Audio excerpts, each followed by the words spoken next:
pasteur Dieudonné Kaozi. Bienvenue sur ce plateau, pasteur.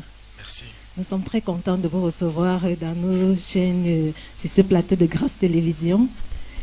Et nous avons hâte de connaître à qui nous parlons. Qui est le pasteur Dieudonné Kaozi? Wow. Merci. Le partage est vraiment le plaisir, plutôt, je voulais dire, est vraiment partagé. Je me nomme Dieudonné Kaozi, natif de Lubumbashi au Congo. Et maintenant, j'ai 1991 et je suis marié Kaozi, ma douce et ma merveille, avec qui on a eu 4 enfants, Sifa, David, Jonathan et Yohan. Et en fait, je sers le 19. Voilà ce que je peux dire en fait. Déjà qui nous donne une vision assez particulière de qui est le pasteur Dieudonné. En collaboration avec le docteur Afonso Somba, nous voulons entendre vos témoignages pour nos édifications déjà sur le plateau, mais pour les téléspectateurs qui nous regardent. Et je suis sûr qu'un jeune, quelqu'un d'ici ou d'ailleurs, de l'autre côté d'un continent qu'on ne connaît même pas le pays, va se... Absolument, et nous avons cette grâce de pouvoir recevoir le pasteur Dieudonné qui nous vient comme ça pour nous rendre visite, et nous ne pouvons pas laisser passer un tel moment sans pouvoir essayer de comprendre davantage comment vous êtes arrivé dans le Seigneur. Ça a été une longue marche et je dois dire que je suis né d'une famille catholique. Donc à Lubumbashi, je suis né, ma mère, mon père étaient des catholiques. Et j'ai été instruit dans des écoles salésiennes. J'ai grandi avec cette foi.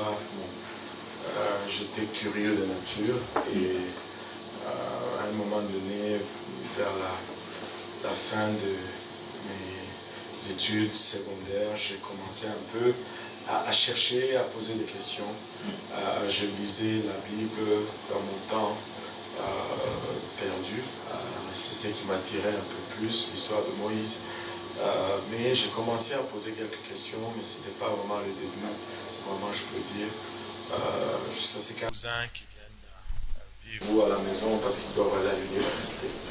Alors sous leur influence, on a commencé à plonger un peu dans la philosophie.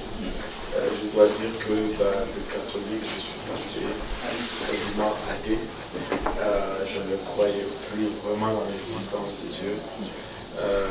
Et de athée, j'ai commencé à chercher un peu. J'ai été avec un ministère qui s'appelle The Way. C'est avec eux que j'ai commencé un peu à lire la Bible différemment. Mais quand je suis parti au Canada, en fait, avec un regard en arrière, je ne peux pas me considérer comme étant sauvé.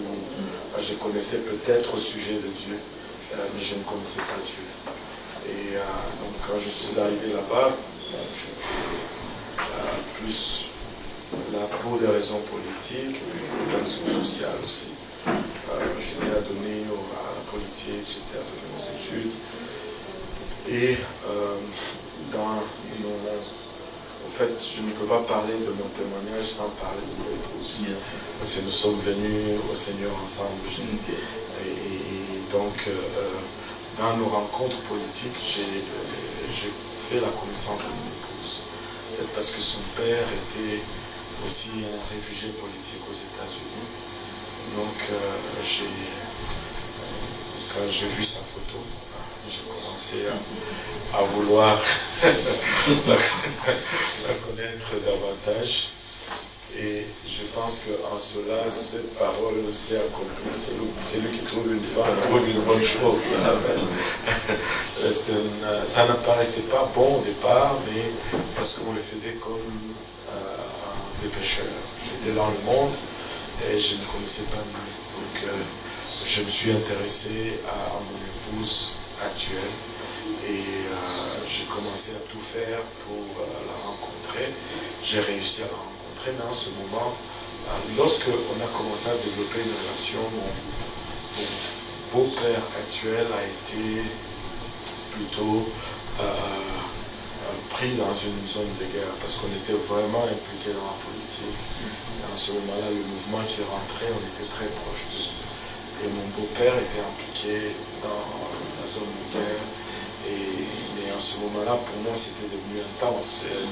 J'étais vraiment en amour, je voulais l'épouser, je lui ai écrit même une lettre qu'on a fait parvenir là-bas, on lui demandait la main, et il m'a dit, bon, quand je vais revenir là-bas, on en parlera. Pour le moment, bon, voilà. Mais moi, étant pêcheur, j'allais voir la fille en cachette. Et elle faisant ce que les pêcheurs font, elle est tombée enceinte avant que rien ne soit officialisé. C'était une catastrophe pour la famille. Du beau-père qui m'aimait, qui voulait peut-être bien que je sois son gendre, il ne voulait plus rien savoir. Et donc, éventuellement, quand il est revenu aux États-Unis, mon épouse elle était déjà à 4 mois de grossesse. Et c'était la catastrophe. Et, en fait, ils ont voulu qu'elle avorte cet enfant, mais moi elle ne voulait pas. Et moi je ne voulais pas non plus. Et, donc on ne connaissait pas Dieu. Mais je rends grâce au Seigneur parce qu'il nous a aimés lorsque nous étions encore pécheurs. Et donc c'était vraiment un dilemme. Je vais peut-être épargner certains détails à cause du temps. Mais enfin, on a dû fuir la maison paternelle, sans documents, sans papier. Et moi, tout ce que j'avais, c'est que 1 an plus tôt, j'étais allé à cette église où j'ai entendu l'évangile prêché pour la première fois. J'avais ressenti la présence de Dieu, l'identifiant vraiment à Dieu cette fois-là. Et je me suis fait baptiser au nom de Jésus dans ce jour-là. Et je suis parti pour ne pas revenir. Mais quand j'ai eu cette crise maintenant dans ma vie, en fait, je suis à quoi retourner ou aller chercher l'aide. Donc mon épouse avait fui la maison paternelle et était maintenant dans un refuge pour femmes en détresse, sans documents, sans papier. Sa famille ne voulait rien savoir d'elle parce que c'était une honte pour la famille. Et il n'y avait pas de documents, donc elle ne pouvait pas vraiment traverser la frontière parce qu'elle était à New York, moi j'étais à Montréal. Je venais à peine de finir mes études, je venais à peine d'accepter un emploi, je venais à peine d'avoir mon premier appartement. Il n'y avait aucun meuble là-dedans. Matelas, un simple matelas à terre, c'est tout. Et on parle du Canada là. Et donc j'étais vraiment en détresse, j'étais pressé par ma famille, elle était pressée par sa famille. Personne ne voulait qu'on soit ensemble. Mais moi je ressentais que c'était elle. Donc je suis allé la chercher. Ça, c'était la première fois qu'on a vu vraiment la main de Dieu. J'aimais la musique mondaine, mais ce jour-là, j'avais juste une cassette. C'était l'époque de cassette. J'avais juste une cassette chrétienne. J'ai fait jouer cette cassette pendant les 6 heures de route à l'aller. Et au retour, il y avait encore la cassette. Il y avait mon épouse enceinte à côté. Il pleuvait fortement. Et la cassette jouait. Et mon épouse a dit, elle voulait changer la musique. J'ai sursauté et j'ai dit, non, tu laisses cette musique jouer. Elle ne comprenait pas. Elle dit, c'est quoi son problème? Et on était sous stress parce Elle n'avait aucun papier. On allait vers la frontière canadienne. Et on arrive à la frontière. Le douanier me demande d'où est-ce que vous venez, où est-ce que vous allez, qui êtes-vous. Moi je suis Kaosi, je suis Canadien. Donc j'étais encore résident permanent. Je suis résident permanent. Elle, c'est ma fiancée, elle est américaine. Donc elle vient me visiter pour un temps. Et les douaniers me regardent et me disent ok, bon séjour au Canada. Il n'a jamais demandé les documents. Mon épouse est rentrée au Canada sans aucun document. C'était déjà comme wow. Et elle avait une de ses copines, c'était une Camerounaise. Peut-être pourquoi je suis au Cameroun déjà. C'était une Camerounaise, Jerry Shanzi. C'est la marraine de notre fille. Elle priait. Elle nous témoignait après que lorsqu'on lui a envoyé la nouvelle qu'on a traversé la frontière, elle savait que c'était réglé. La main de Dieu était... Mais nous, on était encore inconscients. On est arrivé à Montréal et ma femme enceinte, je ne savais pas trop quoi faire. Ça prend un médecin et c'est cher. Et si elle est mariée à un Canadien, alors elle peut avoir des soins gratuitement. Donc je dis allons à la mairie pour se marier, afin qu'elle ait les soins. On faisait tout le temps les choses à l'envers. Donc on est allé à la mairie pour faire le mariage. La première chose qu'on me demande, ce sont les documents. Bon, elle n'a pas les documents. Et donc on me dit on ne peut pas vous marier parce qu'elle n'a pas les documents. Et c'est alors que je me suis souvenu, j'ai dit, cette église où je m'étais fait baptiser. Allons un peu à cette église. Et là, on est allé à l'église, on a trouvé mon pasteur, Pasteur Graham, et il nous a reçus dans son bureau. Et on lui a expliqué toute l'histoire sans sauver les détails. Et il nous a dit, vous avez commis la fornication. Moi et ma femme, on se regarde, on le regarde, fournit quoi? On ne savait pas qu'est-ce que cela signifiait. Et là, il nous dira, je vais vous marier, mais il y a un délai de 3 semaines au Canada. Quand tu dois marier des gens, il faut les enregistrer. Puis attendre 3 semaines, on appelle cela 3 semaines de publication. Et s'il n'y a personne qui se pointe pour s'opposer, là, vous pouvez faire le mariage. Et donc, il a attendu 3 semaines. Et pendant qu'on attendait les 3 semaines, on s'est dit, on ne va pas juste aller à l'église pour se marier, allons à l'église dimanche. Donc, le dimanche, on est allé à l'église. On était comme oui, c'est bien. Les gens sont priants, la présence de Dieu est là. On est rentré. Le dimanche qui suivait, on était encore allé à l'église. On est retourné à la maison ce jour-là. On allait au service du matin. Il y a plusieurs services le dimanche dans l'église. Et on allait au service anglophone parce que ma femme était devenue un peu plus anglophone que moi. Et là, on est allé au service du matin, on rentre à la maison, on s'est dit, mais on ne fait rien. Tant qu'à rien faire, retournons au service du soir. Le service du soir, c'est là où les anglophones, les francophones, les espagnols, tout le monde vit ensemble. C'est un service bilingue et c'est un service très noble.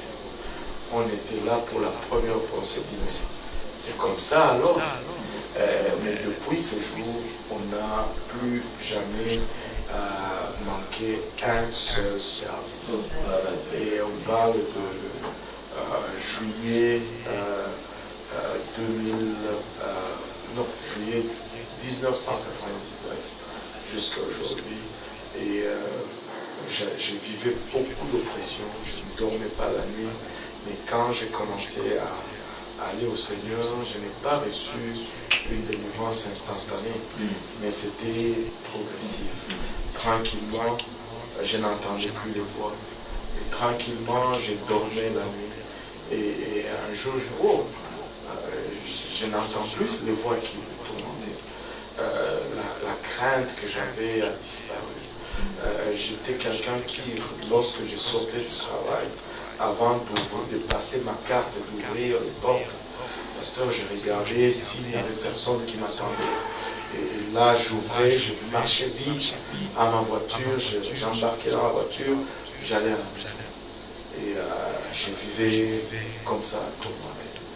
Mais quand le Seigneur est entré dans ma vie, les problèmes n'étaient pas résolus. Mais la paix du Seigneur a pris place. Et il était notre paix même au milieu de la tempête. C'est un peu comme ça que j'ai le début de ma marche avec le Seigneur. Alléluia. Nous rendons vraiment grâce au Seigneur, téléspectateurs. Peut-être toi aussi à ce moment tu es tourmenté. C'est possible de s'en sortir. Nous avons un témoignage vivant du pasteur Dieudonné. Il était tourmenté, il entendait des voix. Il y a des gens vraiment qui vont jusqu'au suicide parce qu'ils entendent des voix qui commandent que tu n'es rien, tu ne sers à rien, tu es venu te balader à côté de Dieu. Dans un pays qui à l'origine n'était pas le sien. Ça, il y a uniquement la grâce de Dieu qui peut produire cela. Et je suis sûr que le docteur Isomba, il en sait quelque chose. Il n'y a que par la grâce de Dieu que ça peut arriver. Vous êtes pasteur à plein temps dans une église, dans un pays qui n'est pas le vôtre. Comment est-ce que, d'après vous, comment est-ce que... Pour les hommes, c'est incompréhensible, mais comme j'ai suivi tout à l'heure, on descend et on monte pour descendre. Je crois que c'était quelque chose comme ça. Ça veut dire que le plan de Dieu n'a pas de sens pour l'homme, si je ne me trompe. Comment est-ce que Dieu vous a utilisé pour atteindre ce niveau, un peu comme Joseph? Je dirais que c'est une des questions à laquelle j'ai souvent plus de difficultés à répondre, dans ce sens que, honnêtement, je n'ai pas planifié. Je n'ai jamais planifié ou anticipé ce que je suis en train de faire. Je ne suis pas un très bon organisateur et je travaille un peu en désordre. Mais quand Dieu m'ouvre une porte, j'essaie toujours de la saisir, j'essaie toujours de faire ce que Dieu met devant moi. Je n'ai pas une stratégie particulière pour dire que bon, si on est arrivé là-bas, on a fait ça, on a planifié cela. Non, non. On fait des études bibliques à domicile et quand je rencontre quelqu'un, j'essaie de verser tout ce que moi j'ai reçu dans la personne sans retenir ce que je sais. En tout cas, les gens avec qui je travaille savent. Quand Dieu me donne quelque chose, un enseignement, une révélation dans sa parole, je la partage avec ce que le Seigneur m'a permis d'avoir comme fidèle. Et vraiment, ce qu'il y a à faire devant moi, je le fais. Je ne peux pas dire qu'il y a un plan ou une stratégie particulière. Vraiment, c'est juste obéir à Dieu, c'est tout. Et je pense que c'est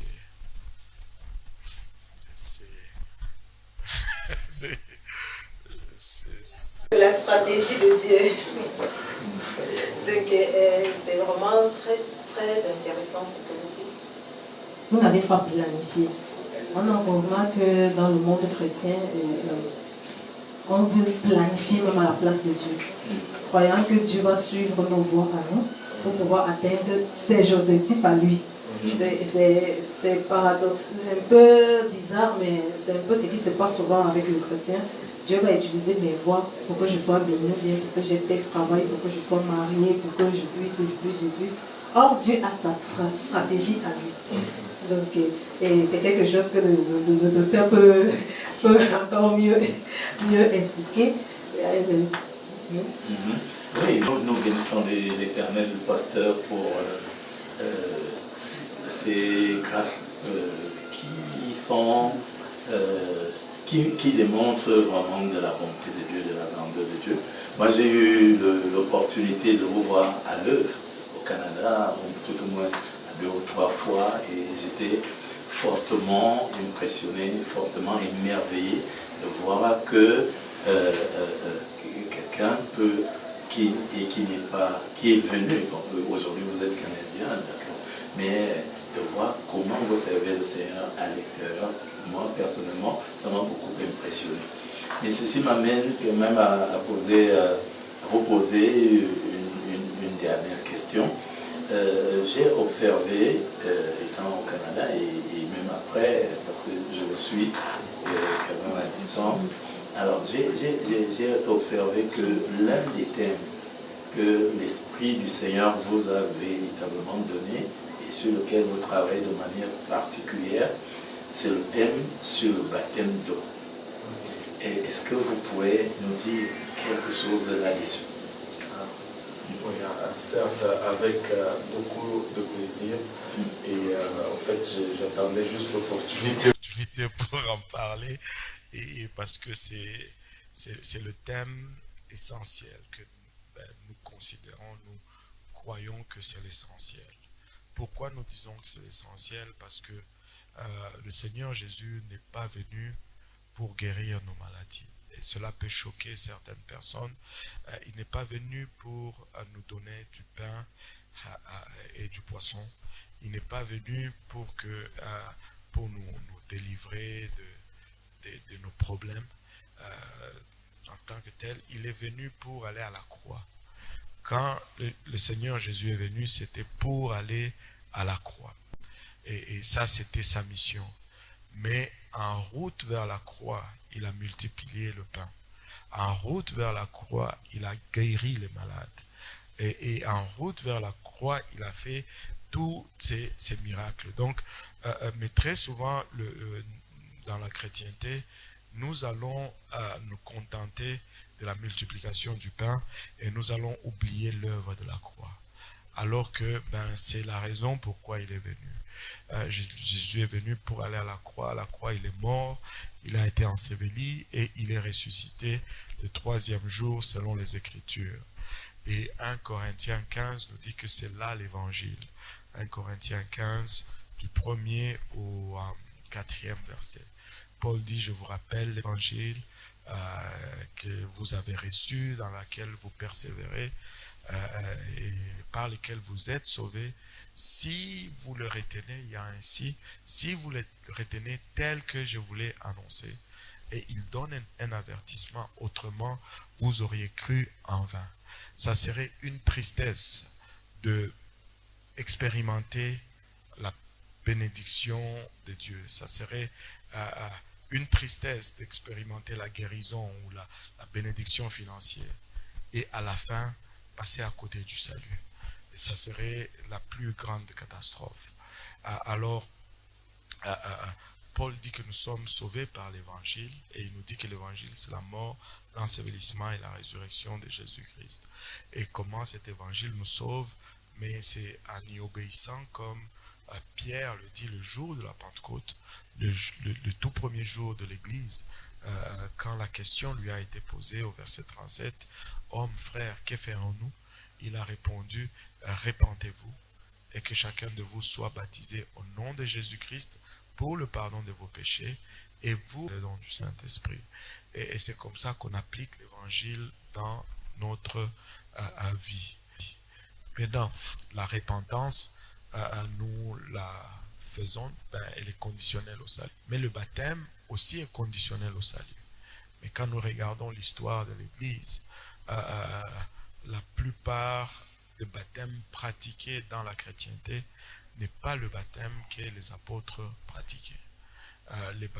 Les apôtres ont pratiqué le baptême au nom de Jésus-Christ pour le pardon des péchés. Maintenant, bon, je peux le dire sans... il n'y a aucun esprit de condamnation. Je sais que les catholiques, l'Église catholique a altéré et la forme et la formule du baptême.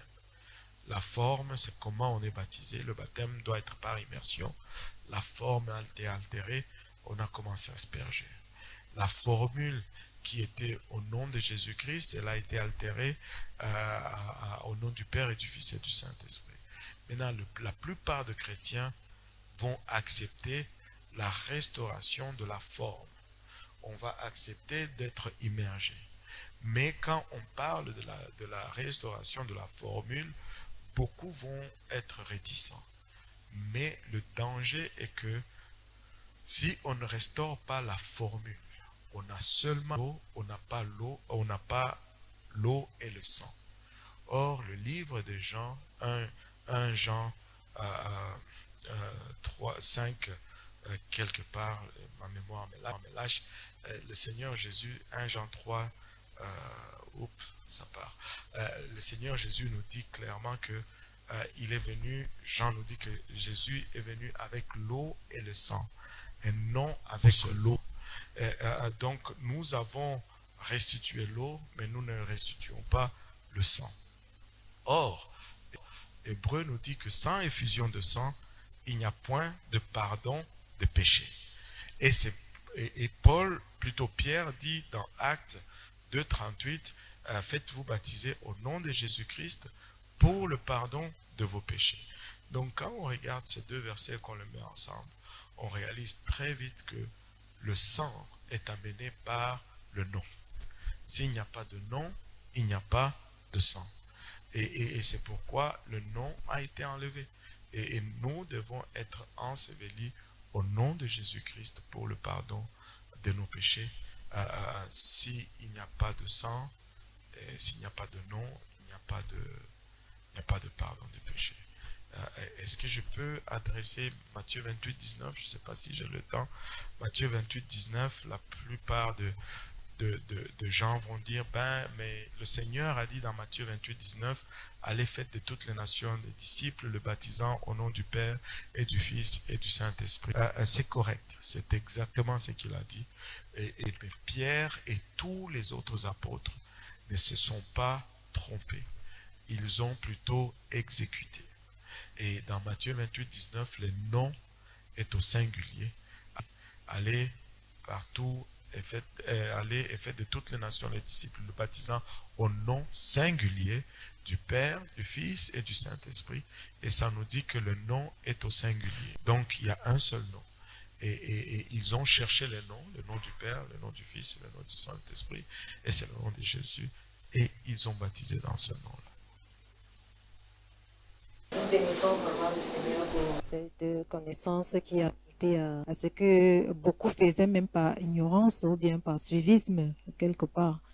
Que nous remercions le Seigneur pour le pasteur Dieudonné qui est venu nous apporter cette édification. Pasteur, nous avons, je dirais, rencontré, entre guillemets, parce qu'on a rencontré un, mais on a seulement aperçu l'autre. Deux personnes qui nous ont parlé de vous. Oui. Et nous vous invitons à vous tourner vers notre régie déjà pour essayer d'écouter un peu ce qu'ils ont à dire. C'est parole témoin et nous revenons juste après.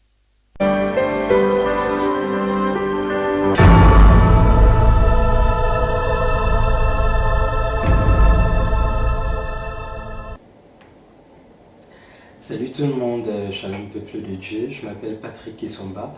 Je fais cette petite vidéo pour remercier le Seigneur et témoigner ma reconnaissance envers pasteur Dieudonné Kaozi.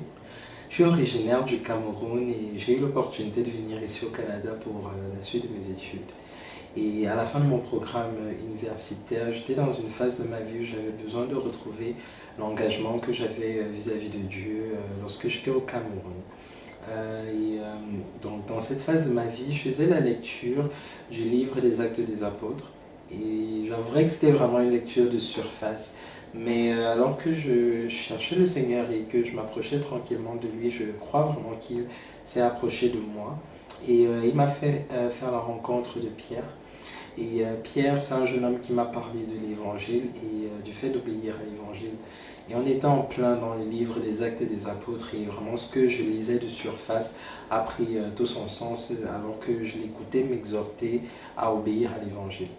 J'ai eu la foi en l'écoutant, j'ai eu la foi en lisant aussi ce qu'il me montrait dans la parole de Dieu et j'ai obéi à l'évangile.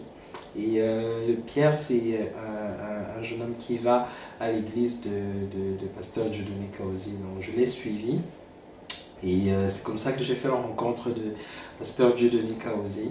Et vraiment, depuis le jour 1, j'ai été béni par son ministère. Il ne s'est pas passé une seule fois que j'ai été dans la maison de Dieu, où j'ai écouté la parole de Dieu et je n'ai pas été édifié. Et vraiment, à chaque fois que je retournais à la maison, j'avais ce désir de mettre en pratique ce que le Seigneur avait enseigné, ce que le Seigneur avait révélé. Et j'avais aussi le désir d'apprendre plus et de fortifier ma foi. Donc je veux vraiment remercier Pasteur Dieudonné Kaozi pour son ministère. Pasteur Dieudonné Kaozi, je te remercie pour ton travail, je te remercie pour ta dédicace, ton mentorat, merci pour ton encadrement.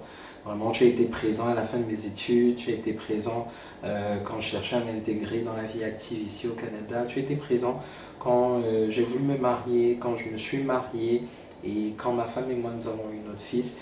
Vraiment, merci pour tout le travail que tu as fait. Pasteur Kaozi, c'est vraiment un homme de Dieu. Tout ce qu'on peut lire à propos d'un berger dans la Bible, tout ce qu'on peut lire à propos d'un pasteur, d'un homme de Dieu dans la Bible, honnêtement, je pense qu'il l'incarne. Et vraiment, lui et sa famille sont une bénédiction. Ce sont des personnes aimantes, ce sont des personnes douces, ce sont des personnes décentes et simples dans leur vie de tous les jours. Vraiment toujours disponibles et toujours à l'écoute. Et vraiment, on est béni de les avoir. Ma femme et moi, on aspire beaucoup à ce que notre famille, à ce que notre maison puisse être comme la leur. Ils sont vraiment un témoignage. Ils ne sont pas parfaits, mais vraiment, ils sont tout un témoignage dans le Seigneur. Et donc, vraiment, merci Jésus pour ce que tu fais. Merci d'avoir placé Pasteur Kaozi sur mon chemin. Et vraiment encore merci, Pasteur Kaozi, pour tout. Merci pour le temps aussi que tu passes au Cameroun et d'aller voir ma famille, de visiter aussi l'église de mon papa au Cameroun. Et je veux prier vraiment pour que ma famille puis l'église là-bas puisse être une bénédiction pour toi et pour toute l'équipe qui t'accompagne. Et mais aussi vraiment que tu sois une bénédiction pour eux, que même l'équipe qui t'accompagne soit une bénédiction pour eux. Et que vraiment ce que le Seigneur vous appelle à faire là-bas, que vous puissiez le faire et qu'il ait toute sa volonté, qu'il puisse être glorifié en toutes choses. Et vraiment une petite parole aussi pour ceux qui m'écoutent. Je voudrais prier que le Seigneur vous rencontre au lieu de vos besoins et que vous fassiez sa volonté et puis que vous soyez bénis dans le nom de Jésus. À très bientôt. Bonsoir Pasteur Kaozi. Nous avons fait présentement à peu près une semaine ici au Cameroun et nous avons vu le Seigneur faire de grandes choses jusqu'à présent. À peu près plus de 50 personnes ont été baptisées au nom du Seigneur Jésus-Christ pour le pardon de leurs péchés. Et plus de 50 personnes ont reçu le don du Saint-Esprit avec l'évidence de parler en d'autres langues. Et n'eût été de votre persévérance, n'eût été de votre dédicace, votre passion pour les âmes, votre amour pour les âmes perdues, tout ceci ne serait pas arrivé. Bien sûr, c'est le Seigneur qui fait le travail, mais nous savons tous que ça prend un homme qui est disponible, ça prend un homme qui est désireux d'accepter l'appel que le Seigneur met sur lui.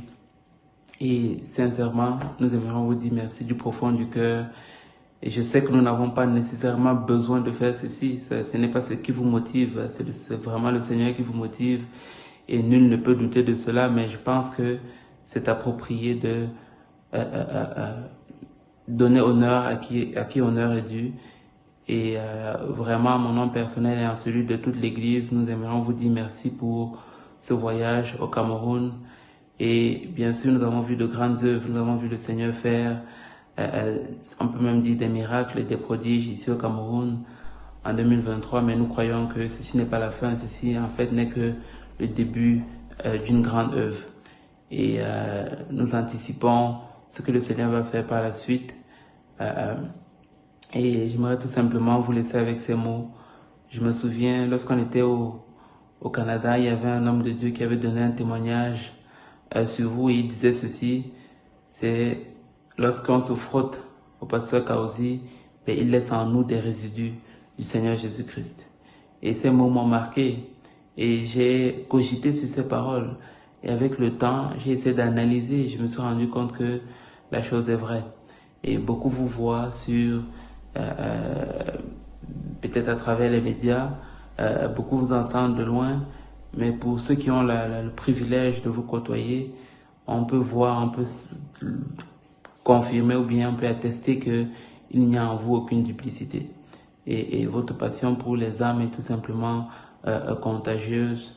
Et j'aimerais profondément vous dire merci, merci, merci du fond du cœur. Nous allons continuer de servir le Seigneur ensemble et nous allons voir le Seigneur accomplir de grandes œuvres. Nous sommes encore au Cameroun pour quelques jours et nous croyons que le Seigneur n'a pas fini de travailler. Nous croyons que le Seigneur n'a pas fini son œuvre et nous allons continuer de vous suivre alors que vous suivez le Seigneur Jésus-Christ. Une fois de plus, merci beaucoup, Pasteur Kaozi. Et je ne peux pas conclure cette vidéo sans remercier également Maman Jolie. Maman Jolie, nous t'aimons beaucoup et nous savons que n'eût été de ta présence, n'eût été de ton soutien, Pasteur Kaozi n'aurait pas été en mesure de faire tout ce qu'il fait. Et merci de nous avoir prêté, Pasteur Kaozi, pour ces temps loin de toi, loin de la maison, loin de la famille. Et nous prions vraiment que le Seigneur te bénisse, Maman Jolie, qui te rende tous tes sacrifices au centuple. Et nous vous aimons beaucoup, famille Kaozi. Que Dieu vous bénisse. Amen.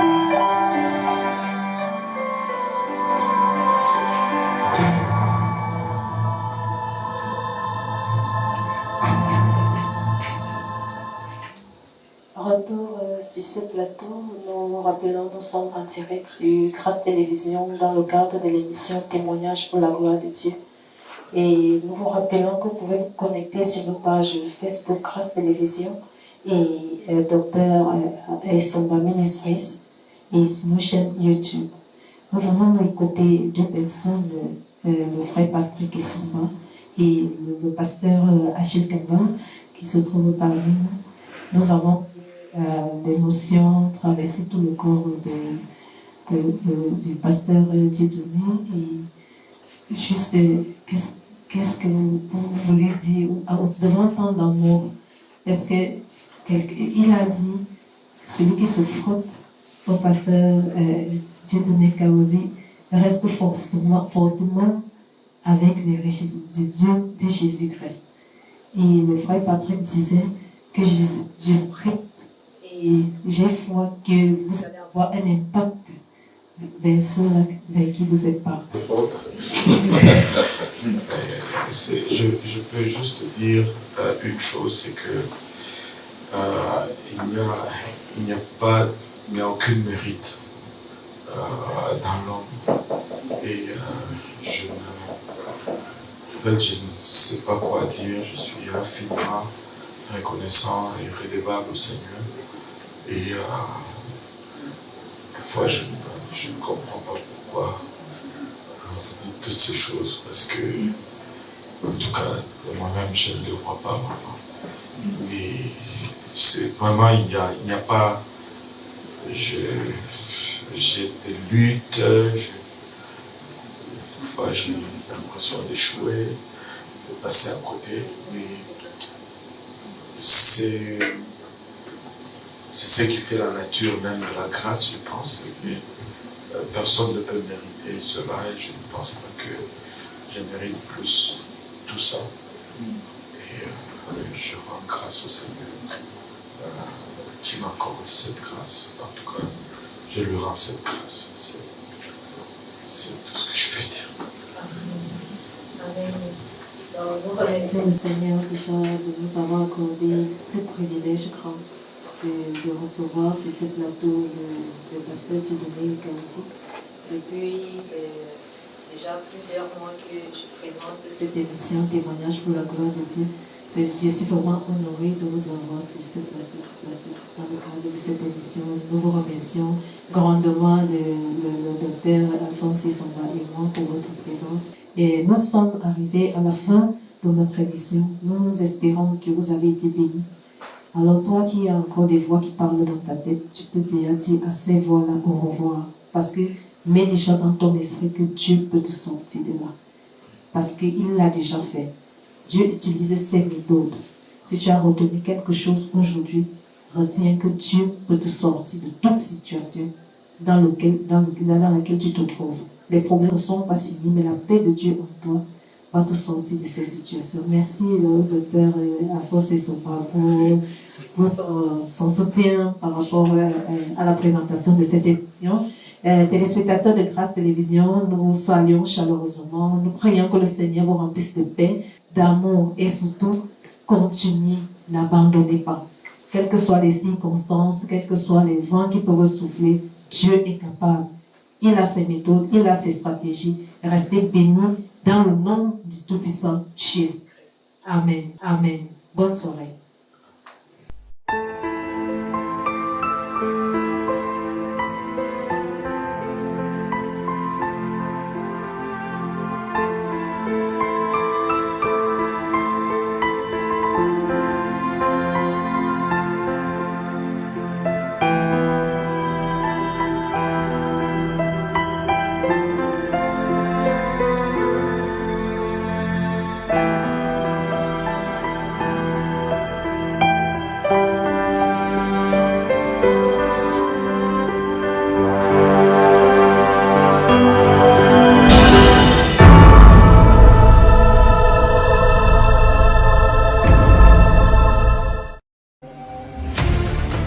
La chapelle de l'Éternel, mon étendard, vous invite à la conférence évangélique de réveil spirituel, le sommet d'élévation, mois de septembre 2023, qui se tiendra du mercredi 6 au vendredi 8 septembre 2023, chaque soir à partir de 18h, avec la grande clôture dimanche 10 septembre à partir de 10h. Sous le thème, la puissance